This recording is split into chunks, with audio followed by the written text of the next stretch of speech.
আসসালামু আলাইকুম। সবাইকে স্বাগতম জানাচ্ছি আরও একটা নতুন এপিসোডে। আজ আপনাদের সাথে ফুলকপি দিয়ে ভীষণ মজার একটা নাস্তার রেসিপি শেয়ার করব। একদম সাদামাটাভাবে ঘরে থাকা উপকরণ দিয়েই এই নাস্তাটি তৈরি করা যাবে। আপনারা চাইলে কিন্তু বেশি করে বানিয়ে রেখে এটি সংরক্ষণ করেও খেতে পারবেন। খেতেও ভীষণ মজার, সবাই খুব পছন্দ করবে। তাহলে চলুন শুরু করা যাক। ফুলকপির এই নাস্তাটি তৈরির জন্য প্রথমে আমি এখানে 1.5 কাপ পরিমাণ আটা নিয়েছি।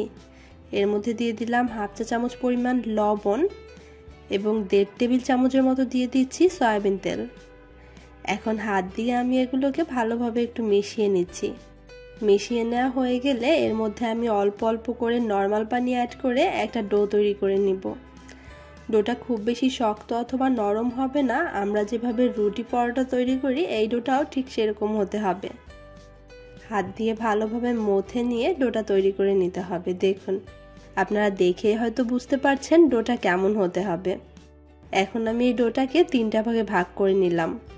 একটা ঢাকনা দিয়ে ঢেকে এটাকে 10 থেকে 15 মিনিটের জন্য একটু রেস্টে রেখে দিব, সেট হয়ে যাওয়ার জন্য। অতক্ষণে আমরা ভেতরের পুরটা রেডি করে নিব। সেজন্য আমি এখানে একটা ফুলকপি নিয়ে নিলাম, এইখান থেকে অর্ধেকটা পরিমাণ নিয়ে নিব। এই অর্ধেকটা পরিমাণ ফুলকপি আমি একটা গ্রেটারের সাহায্যে একটু কুচি করে নিব নাস্তাটি তৈরির জন্য। ফুলকপিটা কুচি করে নেওয়া হয়ে গেছে। আমি এটাকে এরকম করে কুচি করে নিয়েছি। কুচি করে নেওয়া এই ফুলকপিগুলো আমি পানি দিয়ে ধুয়ে পানিটা ঝরিয়ে নিব। এদিকে চুলায় একটা প্যান বসিয়ে দিয়ে এটার মধ্যে দিয়ে দিচ্ছি 1.5 টেবিল চামচের মতো তেল। এর মধ্যে দিয়ে দিচ্ছি 1/2 কাপ পরিমাণ পেঁয়াজ কুচি, রসুন কুচি দিয়ে দিচ্ছি 1 টেবিল চামচ এবং কাঁচামরিচ কুচি 1 টেবিল চামচ। নেড়ে চেড়ে আমি এটাকে একটু লাল করে নিব। পেঁয়াজটা এভাবে হালকা একটু ভাজা ভাজা হয়ে আসলে আমি এর মধ্যে ধুয়ে পানি ঝরিয়ে রাখা ফুলকপিটা দিয়ে দিচ্ছি। নেড়ে চেড়ে সব কিছুকে একসাথে ভালো করে একটু মিশিয়ে নিচ্ছি।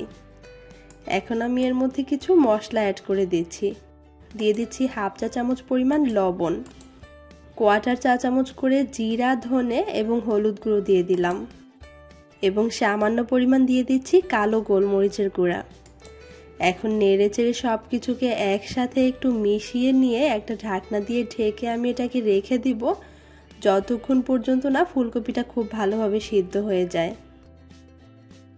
প্রায় 5-6 মিনিটের মাথায় আমি ঢাকনাটা সরিয়ে নিচ্ছি। এতক্ষণে কিন্তু ফুলকপিটা খুব ভালো করে সিদ্ধ হয়ে গেছে। মাঝে আমি কয়েকবার একটু নেড়েচেড়ে দিয়েছিলাম। এই পর্যায়ে আমি এর মধ্যে 1 কাপ পরিমাণ সিদ্ধ করে ম্যাশ করে নেওয়া আলু দিয়ে দিচ্ছি এবং দিয়ে দিচ্ছি 3/4 কাপ পরিমাণ পেঁয়াজ কালি কুচি। এখন এই সব কিছুকে একসাথে কিছুক্ষণ সময় একটু নেড়েচেড়ে নিব যতক্ষণ না পেঁয়াজ কালিটা কিছুটা নরম হয়ে যায়। 2-4 মিনিটের মতো একটু নেড়েচেড়ে নিয়ে এর মধ্যে দিয়ে দিচ্ছি কিছুটা ধনেপাতা কুচি। এখন সব কিছুকে নেড়েচেড়ে একটু মিশিয়ে নিয়ে আমি এই পুরটাকে চুলা থেকে নামিয়ে নিব। নামিয়ে কিছুটা ঠান্ডা করে নিতে হবে। এতক্ষণে আমার ডোটাও ভালোভাবে সেট হয়ে গেছে। ডোয়ের থেকে আমি এখানে একটা লেচি নিয়ে নিলাম। এখন হাত দিয়ে একটু মথে নিয়ে ডোটাকে একটু চ্যাপটা করে নিতে হবে রুটি বেলার সুবিধার জন্য। এটার উপর দিয়ে অল্প কিছুটা গুঁড়ো ছিটিয়ে দিচ্ছি। এখন একটা বেলুনের সাহায্যে বেলে নিয়ে মোটামুটি বড় সাইজের একটা রুটি তৈরি করে নিতে হবে। খুব বেশি মোটা অথবা পাতলা করার দরকার হবে না। এখন আমি একটা ছুরির সাহায্যে এটাকে এরকম শেপ দিয়ে কেটে নিচ্ছি। আপনারা একটু দেখে শিখে নেবেন আমি এটা কিভাবে বানাচ্ছি। এখন আগে থেকে বানিয়ে রাখা পুরের থেকে অল্প অল্প করে পুর নিয়ে আমি এই টুকরোগুলোর উপরে দিয়ে দিচ্ছি। এখানে আমি অল্প একটু পানি দিয়ে অল্প কিছুটা আটা গুলে রেখেছিলাম। এখন এই প্রতিটা টুকরোর চারপাশ দিয়ে আঙুলের সাহায্যে আমি এই গুলিয়ে রাখা আটাটা একটু লাগিয়ে নিচ্ছি, এটাকে সিল করার সুবিধার জন্য।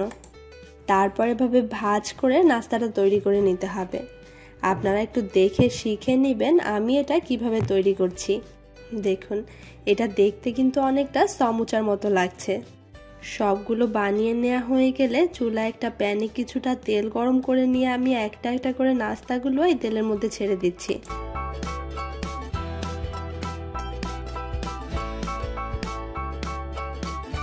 প্রায় 3 থেকে 4 মিনিট পর যখন এর একটা পাশে হালকা লাইট ব্রাউন কালার চলে এসেছে তখন আমি এটাকে উল্টে পাল্টে দিচ্ছি।